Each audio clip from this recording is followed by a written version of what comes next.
दो मित्र थे आपस में, और वह दो मित्र, एक का नाम था अभिज्ञात और एक का नाम था पुरंजन। और वह जो अभिज्ञात मित्र था, पुरंजन ने उससे कहा भैया चलो कहीं और घूम के आएं, देखते हैं, यहाँ एक जगह रहते रहते ठीक नहीं लग रहा है। अभिज्ञात ने कहा हमारा तो कहीं जाने का कोई मन नहीं है, पर हम शांत होकर के एक ही जगह रहने ठीक है। लेकिन पुरंजन के मन में बड़ी इच्छा हुई अनेक नगर आदि घूमने की, तो पुरंजन अकेला चल पड़ा वहाँ से, और जाकर के उसने अनेक नगरों का भ्रमण किया। कई हजारों लाखों जो है नगरों में भ्रमण किया, लेकिन उसको कोई भी नगर उत्तम नहीं लगा। एक 9 दरवाज़ों वाला नगर था, वो नगर को देख करके पुरंजन के लिए बहुत अच्छा लगा, बहुत बढ़िया सुंदर लगने लगा। पुरंजन देखता है, उस नगर में जैसे ही प्रवेश करता है तो वहाँ उस नगर में एक सुंदर राजकुमारी चली आ रही थी। उस राजकुमारी के साथ 5 सैनिक इस साइड और 5 सैनिक दूसरी तरफ चले आ रहे थे। 10 सैनिक चले आ रहे थे और एक उसका मंत्री आगे आगे चल रहा था, और एक 5 फन का जो नांग था वह उसके राज्य की रक्षा में लगा हुआ था। उसके पूरे राज्य आदि की सुरक्षा वह 5 फन का नांग करता था।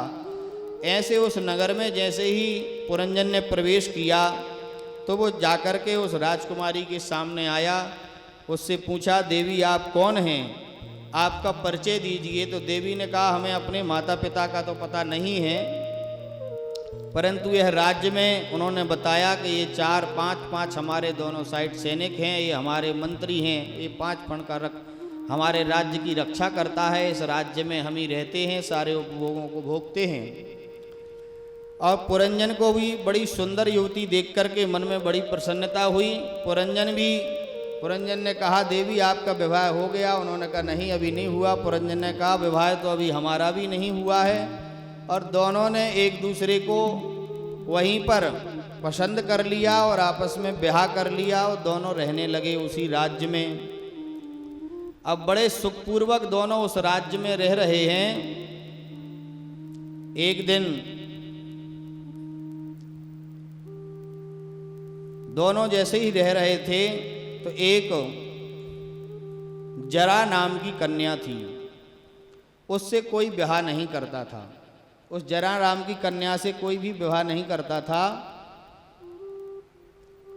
और वो सब जगह विवाह करने को जाती, लेकिन कोई भी उससे विवाह नहीं करता। एक चंडवेग नाम का गंधर्व जो था, चंडवेग नाम, तो उसके पास जैसे ही पहुंची तो रोने लगी।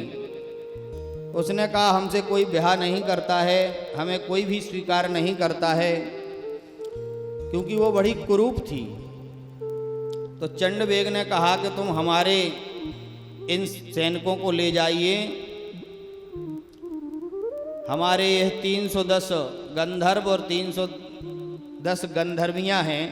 गंधर्वियाँ काली काली हैं और गंधर्व गोरे गोरे हैं। यह हमारी सेना है, ये बड़ी शक्तिशाली सेना है।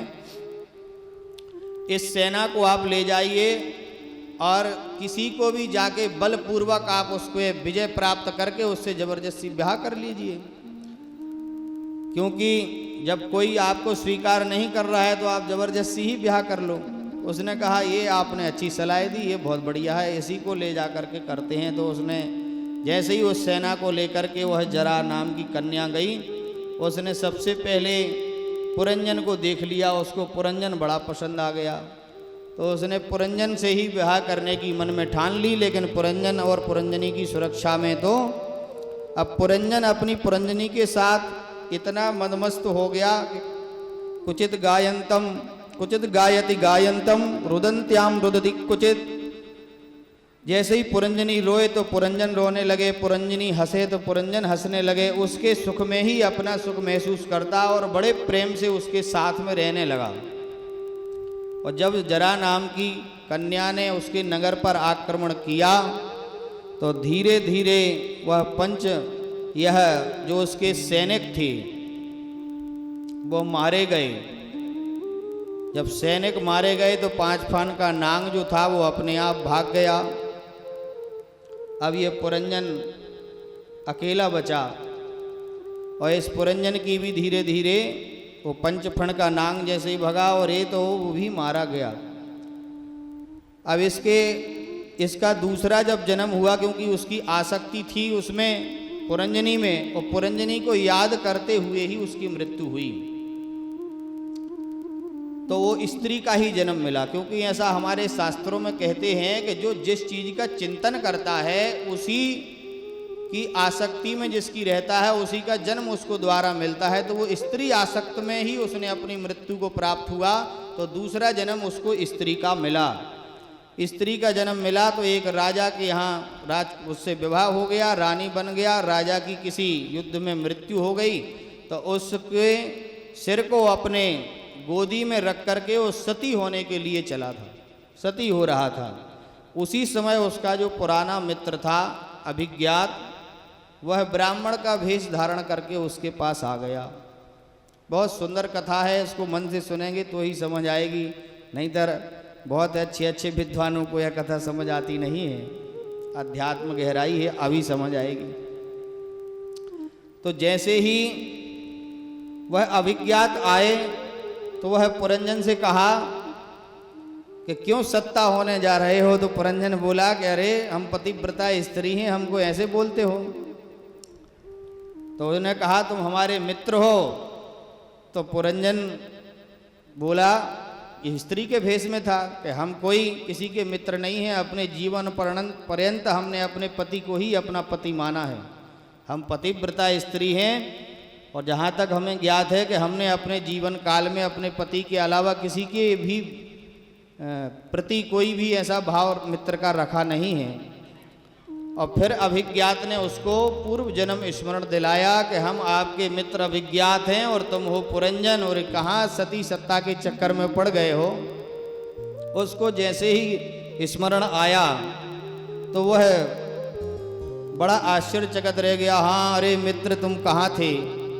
अब इस अध्यात्म कथा को ऐसे समझ आएगा कि यह जो जीव है वह पुरंजन है, और यह जो अभिज्ञात रूपी सखा है यही परमपिता परमात्मा भगवान हैं।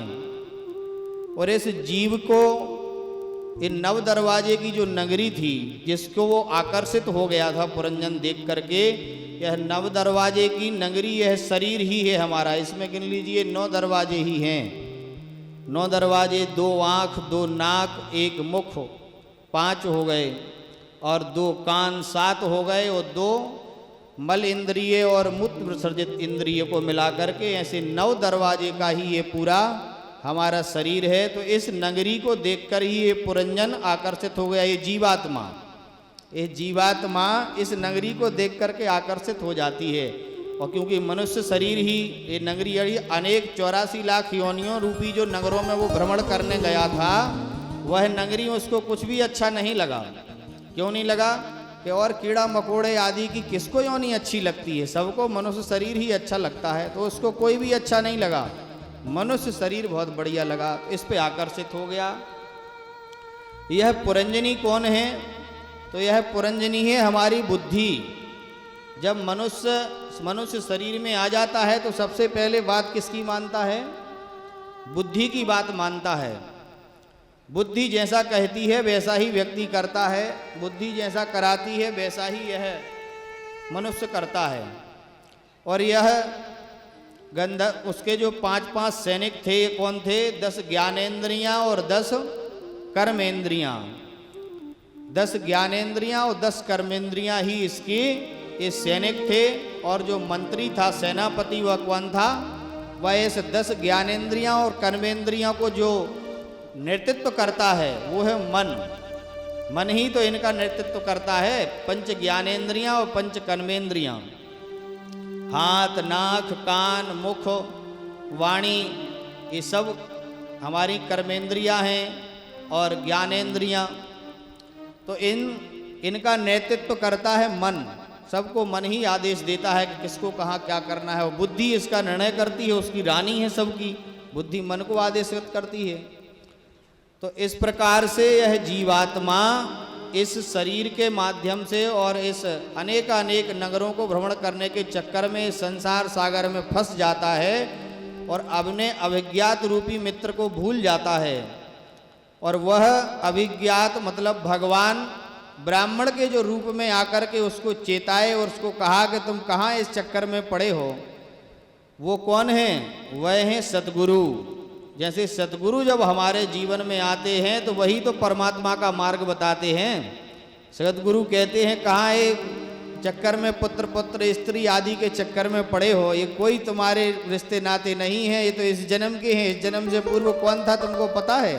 और इस जन्म के बाद कौन होना है किसको पता है? कौन किसका माता, कौन किसका पिता, कौन किसका भाई बंधु आदि, शत्रु मित्र आदि कोई किसी को पता रहता है? आज जिसको शत्रु मान बैठे हो, कल ही तुम्हारा पिता बन जाए तो उसका सम्मान करोगे। तो इसलिए जो साधु पुरुष होते हैं, जो ज्ञानी होते हैं, जो भगवान का सत्संग की महिमा को जानते हैं, वह न तो अपना किसी को शत्रु मानते हैं और न मित्र मानते हैं।